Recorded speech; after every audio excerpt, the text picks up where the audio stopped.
que fala laissez-passer, laissez-faire.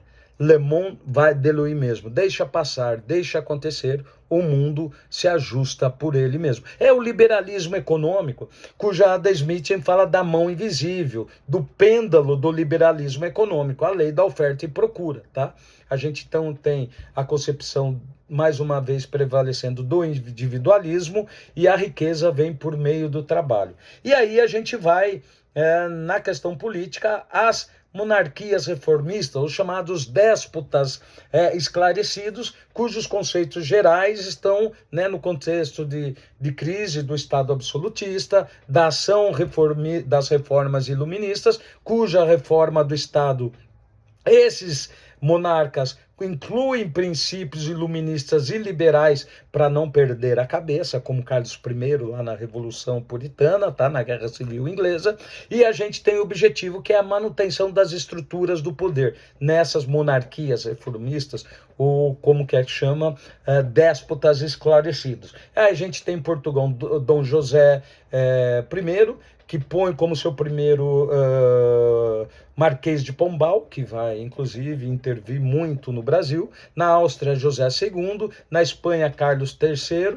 Na Prússia, Frederico I. E na Rússia, a gente tem Catarina. Essas reformas procuram, então, dar eficiência econômica ao Estado absolutista, diminuir a influência do clero e os privilégios da nobreza e uma reorganização da burocracia estatal. É uma liberalização limitada, mas que vai resultar, evidentemente, mais para frente em algumas, é claro, transformações efetivas. E, finalmente, a gente chega, finalmente não, mas ainda falando, então, portanto, das grandes transformações, cujos esses ventos, né, trazem, então, mudanças que vão chegar à Europa, a gente tem aí a questão do absolutismo contestado, que é o caso inglês, ou seja, é a tentativa, então, da dinastia Stuart, né, cujo absolutismo inglês a gente aprendeu que é a sucessão da rainha Elizabeth I, da dinastia Tudor, vem acompanhada, então, não só de uma mudança da família real, da dinastia Tudor para Stuart, como também a forma de governo, ou seja, aqueles reis, aqueles monarcas da dinastia Stuart agora, tá?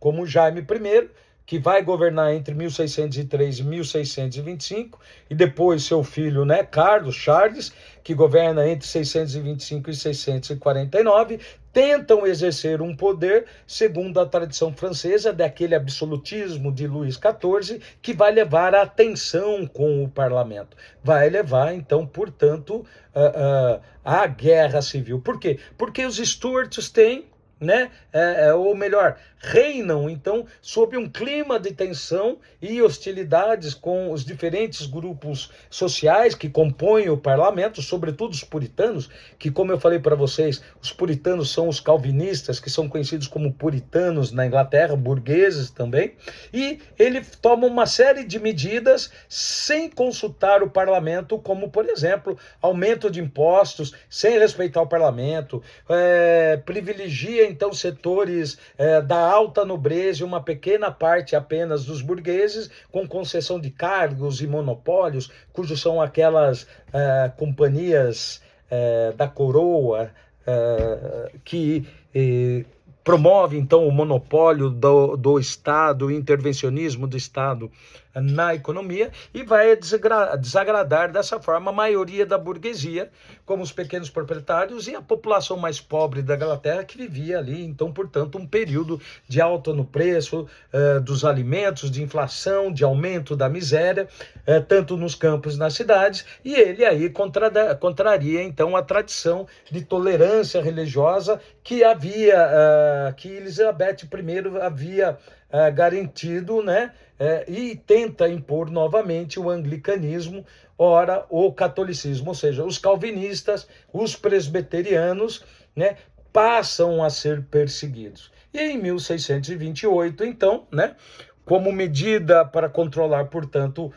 o que considerava os abusos de Carlos I, né, os parlamentares vai obrigar Carlos a assinar um documento, a petição de direitos, né, que proíbe ali então Carlos I de decretar prisões arbitrárias, de criar impostos, né, sem aprovação do parlamento, e apesar da assinatura, Carlos I continua então a desrespeitar o parlamento, as leis, e cada vez mais começa a circular aí então, portanto, ideias que defendem, então, portanto, o respeito à liberdade religiosa, claro, e, evidentemente, o fim dos privilégios da nobreza e a igualdade jurídica perante, então, todos os habitantes do reino, ou seja, da Inglaterra, independente da sua posição social. Vai chegar um momento que essa tensão social, lá em 1640, há conflitos entre o monarca Carlos I e o parlamento,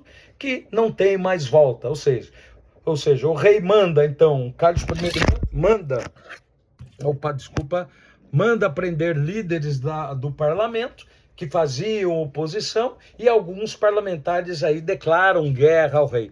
O inimigo, então, não era mais uma força estrangeira, era agora, então, a Inglaterra dividida, ingleses, portanto, entram em conflito, inglês contra inglês, um conflito interno que leva, então, portanto, à guerra civil, e de um lado ficam os cavaleiros, os nobres, partidários de Carlos I, e de outros os chamados cabeças redondas, os partidários do parlamento, sobretudo a burguesia puritana. E aí, então, em 1640, eclode a Guerra Civil ou a Revolução Puritana, e, num primeiro momento, o que a gente tem então, portanto, os cavaleiros vencendo a batalha, mas quando Oliver Cromwell toma a posição do exército puritano, do parlamento, o que eles vão chamar de New Armies, ou seja, um novo tipo de exército absolutamente disciplinado, profissionalizado,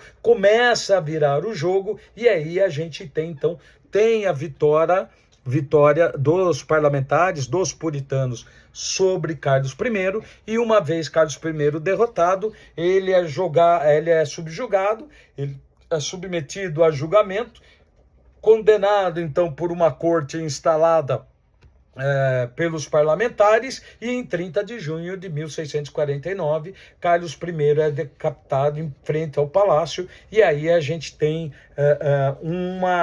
a execução de Carlos I, cuja execução vai ter um forte impacto local e uma repercussão por toda a Europa, marcando então, portanto, a primeira tentativa de pôr fim ao absolutismo, ou seja, em uma época em que havia, portanto, no continente reis intocáveis, como Luís XIV, XV e XVI, o recado que a Inglaterra coloca sim, o monarca, ele não é um ser divino, ele é uma pessoa comum como qualquer outra, que é tocável e que pode ser retirada do poder. E aí a gente tem, então, entre 1649 e 1658, a instauração da monarquia inglesa, a instauração da República Puritana, cuja monarquia inglesa vai ser substituída por uma república puritana, comandada pelo seu líder, né, Oliver Cromwell, que com um governo junto com a burguesia, passa a exercer, então, influência sobre todas as decisões de Oliver Cromwell.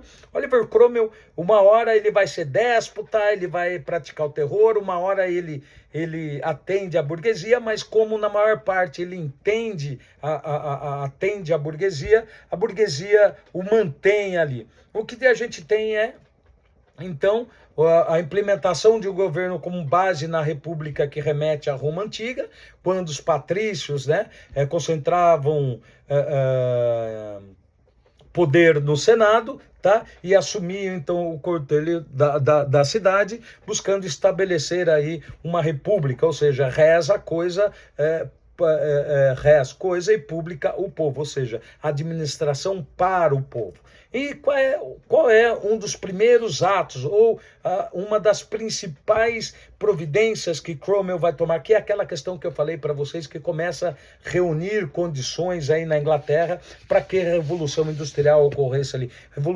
Condições o quê? Condições materiais concretas. É estabelecer, então, atos de navegação em 1651, pelo parlamento. Ou seja, essas leis, né, do ato de navegações promulgada pelo parlamento e proposto, então, por Oliver Cromwell, né, de que todas as mercadorias que entrassem ou saíssem da Inglaterra e de suas colônias só podiam, então, portanto, ser transportadas em navio inglês com, no mínimo, metade dos tripulantes formadas por ingleses. Por exemplo, carregamentos vindos de outros territórios só poderiam chegar, portanto, então, à Inglaterra em embarcações inglesas ou de outros lugares de origem das mercadorias. Ou seja, essa medida vai ampliar o investimento na construção naval, que vai beneficiar a burguesia inglesa envolvida no comércio marítimo. Então, um dos primeiros atos que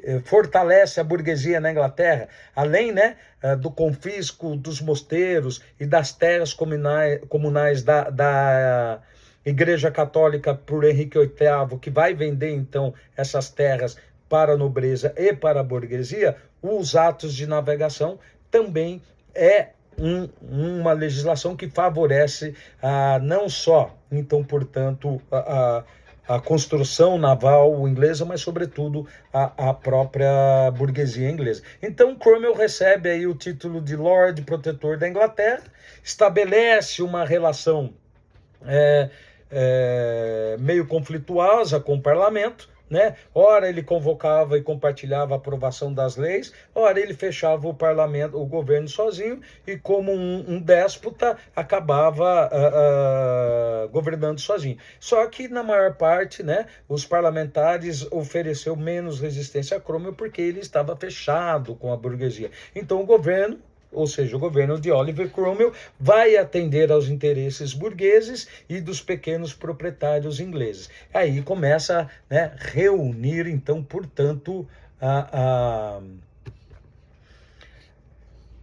as condições materiais. E, uma vez Oliver Cromwell morto, né, quem assume, então, a República Puritana é seu filho Ricardo, né, e embora ele tivesse assumido, ele não tinha legitimidade ou a mesma legitimidade do pai, e ele acaba, então, não sustentando o seu poder. E em 1660, a dinastia Stuart volta ao trono e põe fim ao antigo regime puritano, republicano puritano. Tá? Entretanto, né, a promessa da dinastia Stuart, ela não é cumprida.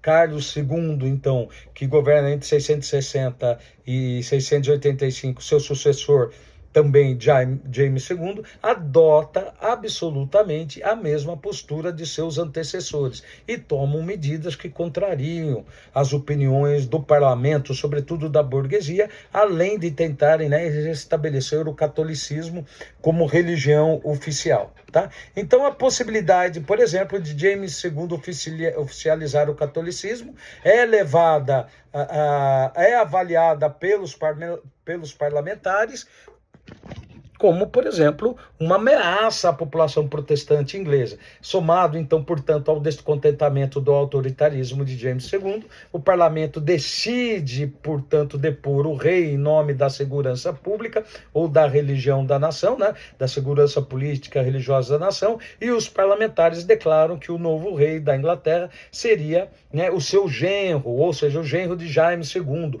o príncipe holandês Guilherme de Orange, cuja esposa, né, Maria, era protestante. Tá? Então, em 1688, em defesa da liberdade religiosa, o parlamento, né, da liberdade religiosa, o parlamento, né,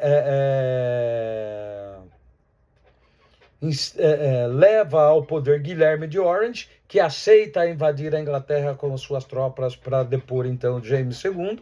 Assim, assume o lugar de James II, que foge para a França, e aí a gente tem, então, portanto, a instauração, em 689, de uma monarquia constitucional na Inglaterra, que impunha, então, né, limites ou limitações legais ao rei, cuja a Revolução Gloriosa cria a monarquia constitucional, dando fim ao absolutismo inglês. Esse processo vai ficar conhecido, então, como Revolução Gloriosa, tá? Cujos vencedores, então, festejam, porque ocorreu uma transformação,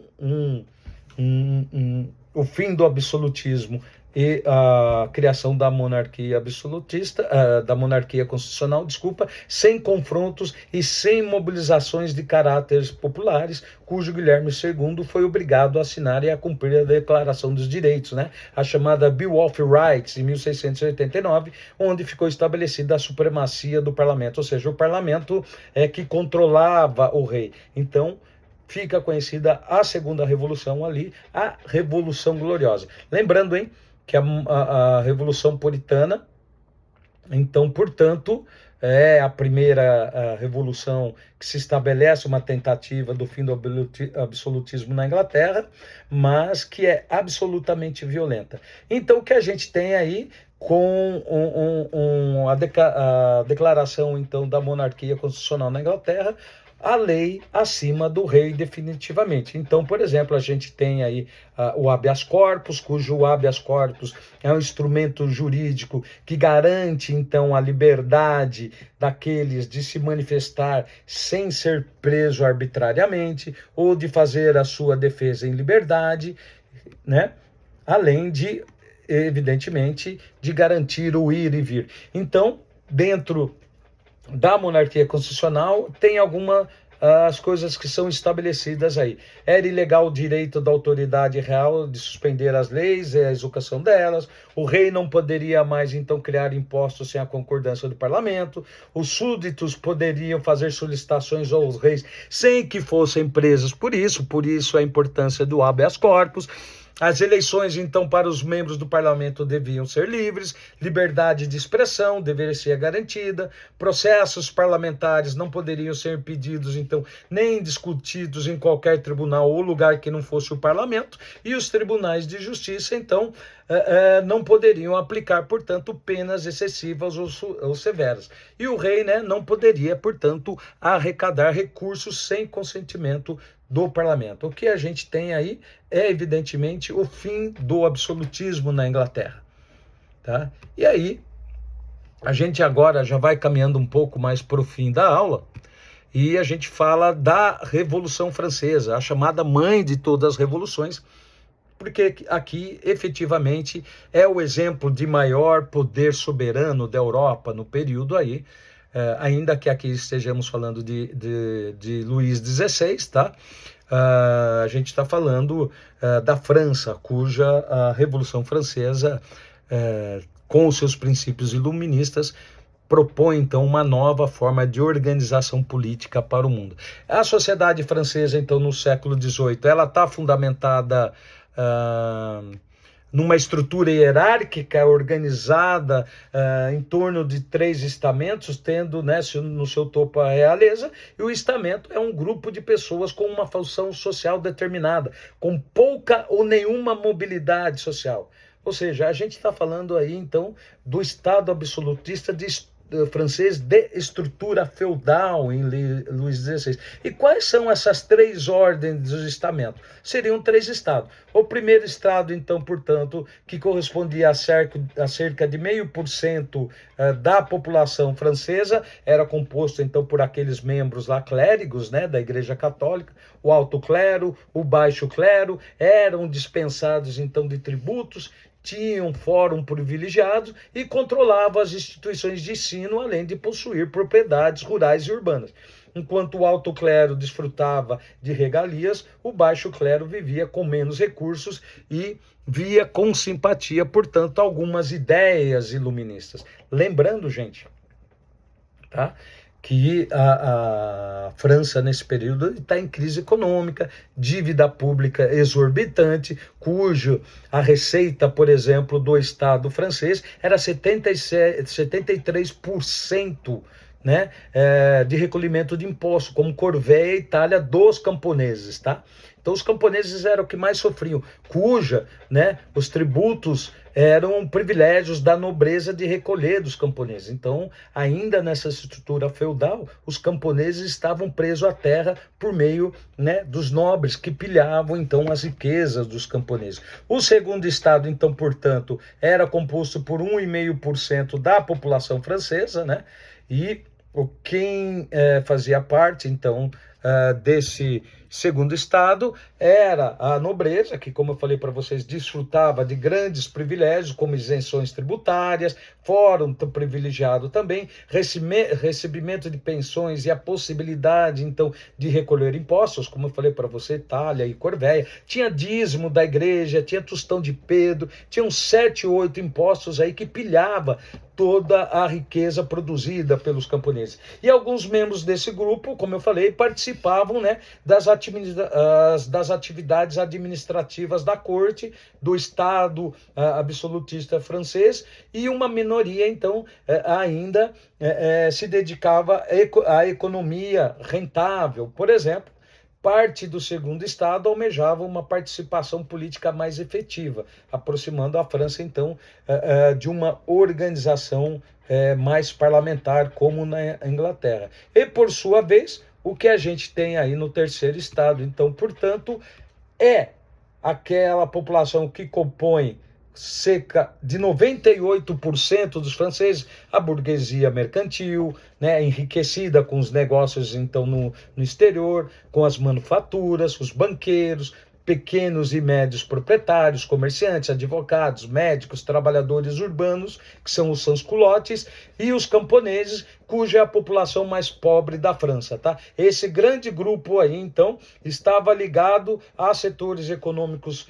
produtivos da economia da sociedade, mas eram submetidos a toda a ordem de obrigações tributárias, como eu falei para vocês. No fim do século XVIII, por exemplo, os membros do terceiro estado tinham muitos mais, uma infinidade de motivos para questionar o primeiro e o segundo estado, para tomar de assalto, então, portanto, o estado absolutista. Então, o absolutista. Então, os integrantes do terceiro estado desse grupo, que pagavam imposto a uma administração que consideravam obsoleta, arcaica, né, cuja essa estrutura feudal já não respondia aos anseios dessa maior parte da população francesa, não atendia às suas variadas demandas, às suas variadas necessidades. Além disso, eram constante também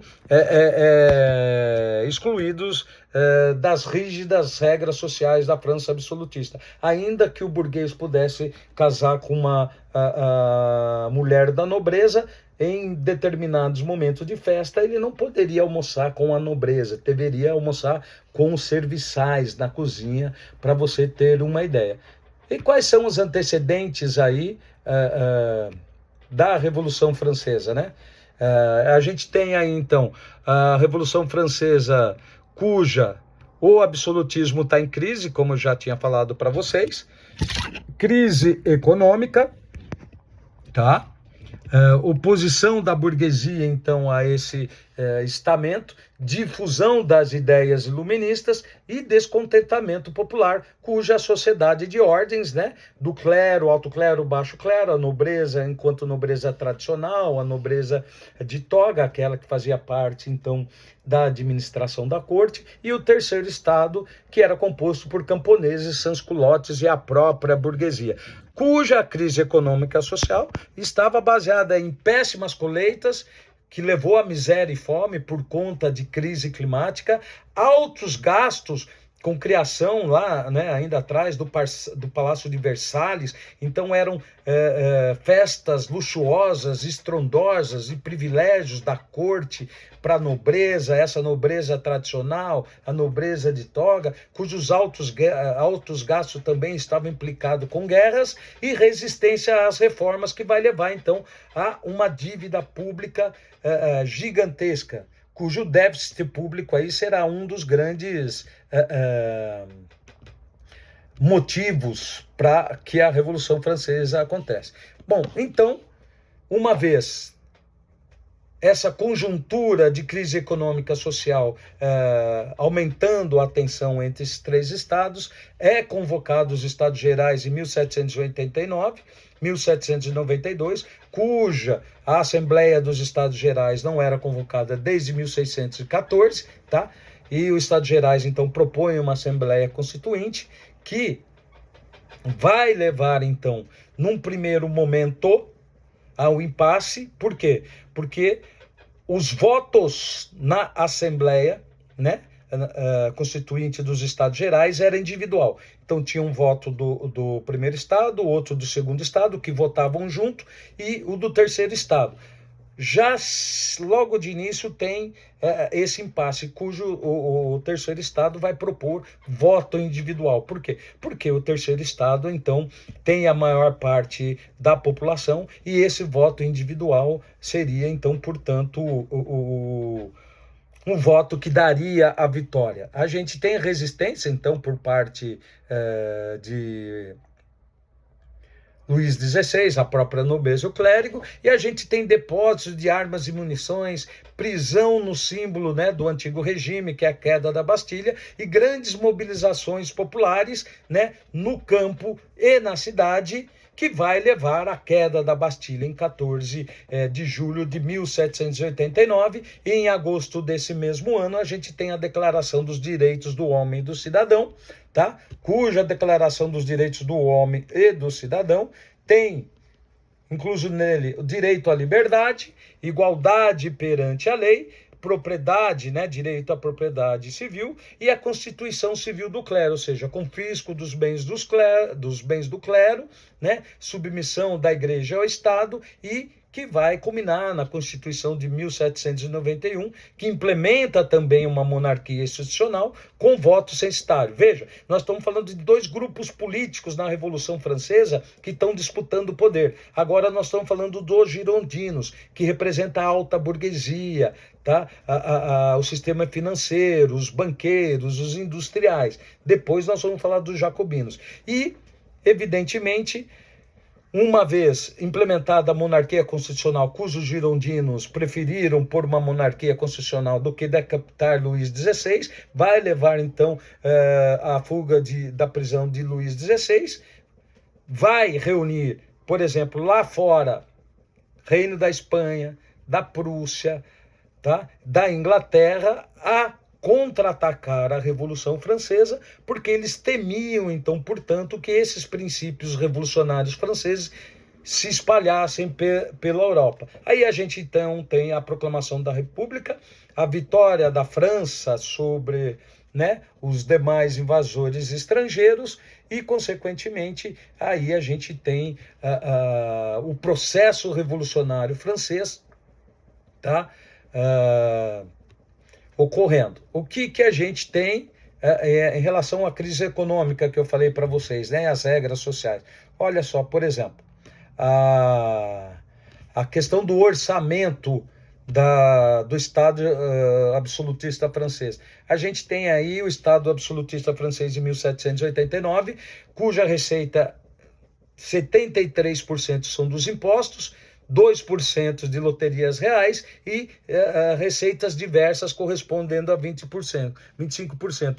Já, por exemplo, as despesas, os gastos, a gente tinha aí 23% com despesas civis, que são casamento, educação, essas coisas, despesas militares e diplomáticas 27% por conta de envolvimento em guerras, e serviços da dívida, seja os juros, correspondendo a 50%, levando então, portanto, né, a essa crise econômica. Bom, uma vez implementado a Revolução Francesa, estabelecido a monarquia constitucional e a disputa do poder político entre jacobinos e girondinos, nós temos o período aí que vai levar à Convenção e ao Diretório Nacional, tá? A Convenção Nacional e ao Diretório. Ou seja, a Revolução Francesa está estabelecida, então, na Convenção Nacional entre 792 e 795. Aliás, gente, entre 793 e 794, a gente tem o terror jacobino, tá? A República Jacobina, cuja milhares de pessoas perderão a cabeça em nome da República. Mas a Convenção Nacional de 792 e 795, a gente tem de um lado o Gironda, né? Os girondinos, moderados, burgueses e liberais, e do outro lado a montanha, que são os jacobinos, que são, então, grupos populares radicais. Veja, os girondinos eram moderados, conservadores, e não à toa é aqui que surge a concepção de direita e esquerda, mas não porque eram partidos políticos de direita e esquerda, mas simplesmente pelo seu posicionamento, então, na Convenção Nacional, na Assembleia Constitucional, cujos girondas ficavam do lado direito, representavam então os moderados, liberais e a burguesia, a alta burguesia, e os jacobinos ficavam mais à esquerda e defendiam propostas mais radicais, mais progressistas. As primeiras medidas então da Convenção Nacional entre 792 e 95 é a abolição da escravidão nas colônias, porque nós estamos falando da República Jacobina. Tá? Nós temos direitos sociais e econômicos e um novo calendário. Nós temos aí, então, a reforma agrária, divisão de terras, que era a principal reivindicação dos camponeses, que não foi feita no primeiro momento pelos girondas, porque eles acreditavam que a terra era um direito sagrado, então a propriedade sendo um direito sagrado era indivisível. Tá? Mas os jacobinos só vão fazer a reforma agrária, a divisão de terras, por conta da pressão dos camponeses para que se mantesse então ali no poder. Então esse período do terror, a gente tem a liderança de Maximilien Robespierre, que tem uma centralização política e passa a perseguir os seus opositores em nome, né, da defesa então da República. E quais são os problemas? Violência, instabilidade, centralismo, intervencionismo e isolamento político de Maximilien Robespierre, que vai levar ao golpe de 9 terminador, que é a queda, a execução de Maximilien Robespierre. Veja, gente, até o próprio Maximilien Robespierre vai parar na guilhotina, tá? Assim como Danton, tá? Do Girondas também. No primeiro momento, a gente tem milhares de mortes, como eu falei para vocês. E aí, entre 795 e 799, quando os girondinos estão no poder, mas não resolvem os problemas da crise econômica, política e social, eles acabam, então, levando ao golpe 18 de Brumário, que é a delegação do poder, né, para Napoleão Bonaparte. Então, o diretório entre 795 e 799 tem o retorno dos girondas ao poder político, tem a continuação da crise econômica, ainda não se resolve uma estabilidade política, tá? E a gente tem a Constituição do ano 2, de 1794, que volta, então, o voto censitário nesse momento aí. E, além disso, evidentemente, a política externa são sucessivas vitórias militares, que vai levar à exposição, então, de Napoleão Bonaparte, um jovem general,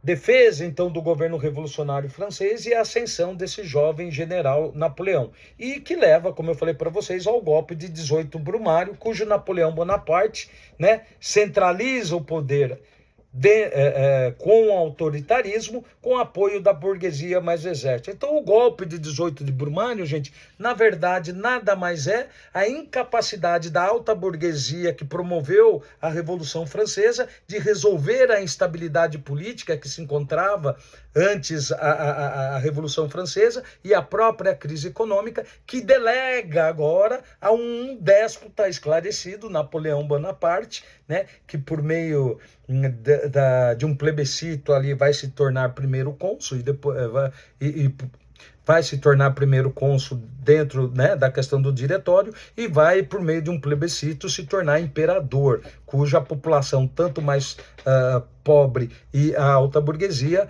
vai aceitar, então, que Napoleão seja o imperador, e aí a gente entra na era napoleônica, que levaria a diversas conquistas de Napoleão, disseminando então os princípios iluministas da Revolução Francesa por toda a Europa, o que Espanha, Inglaterra e Prússia temiam, tá? É um processo sem retorno.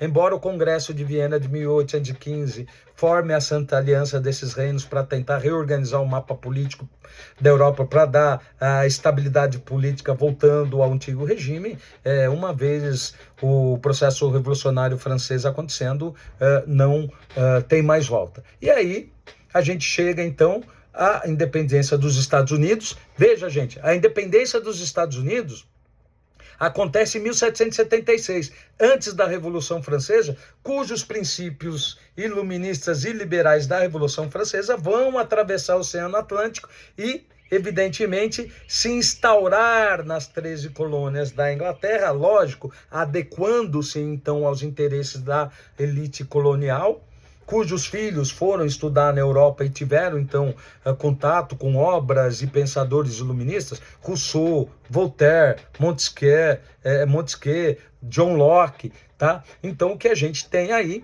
é esses princípios iluministas fazendo com que a Revolução Francesa, antes que acontecesse, financiasse, tá, a independência dos Estados Unidos. Então, qual é a colonização? Como que está caracterizada a América Inglesa? A gente tem a colonização cuja os cercamentos das terras comunais na Inglaterra e as perseguições religiosas vão fazer com que esses puritanos fujam, então, para onde seriam os Estados Unidos, fundam as 13 colônias, cuja esses puritanos, né, fogem de problemas sociais e perseguições religiosas. E aí a gente tem, então, as 13 colônias. E aí tem uma característica entre as colônias do Sul e do Norte, que são específicas e que vão, né, ter aí contradições até hoje em dia. Por exemplo, as colônias do Sul são colônias, então, de exploração, plantation, latifundiário, cuja mão de obra é escravocrata, voltada para atender o mercado externo, ou seja, a metrópole. Já as colônias do norte são colônias de povoamento com pequenas e médias propriedades, né, diversificadas, já com um setor temporário de mão de obra livre, assalariada, com um mercado interno já desenvolvido. A gente tem, então, uma relativa autonomia das 13 colônias, né, em relação à metrópole, ou seja, aquele pacto colonial rígido da América Portuguesa e da América Espanhola não se revela também na América Inglesa. Então a gente tem autonomia política, a gente tem maior liberdade comercial. Exemplo é o comércio triangular entre as colônias do Sul, colônia do Norte, África e África, mandando mão de obra escravizada africana para a colônia do Sul. E o que a gente tem aí é que, né, na Guerra dos 7 Anos é que começa o processo efetivamente de independência dos Estados Unidos. Ou seja, na pós-guerra dos 7 anos, cuja é uma guerra entre Inglaterra e França por disputas territoriais na futura América do Norte, vencida pela Inglaterra, ela tem custos de guerra e ela precisa arrecadar e pagar esses custos de guerra. Como que ela vai fazer isso? Ela vai tributar, então, as colônias. A gente vai ter a lei do açúcar, lei do selo, lei do chá, tá? Ou seja, essas leis aí vão ficar conhecidas como leis intoleráveis, porque é uma série de tributos que vai pesar sobre as colônias, sobretudo do norte, e a gente vai ter uma reivindicação, vai ter uma contraposição aí, né, que vai ficar conhecida como No Taxation Will Representation, né, a taxação não nos representa.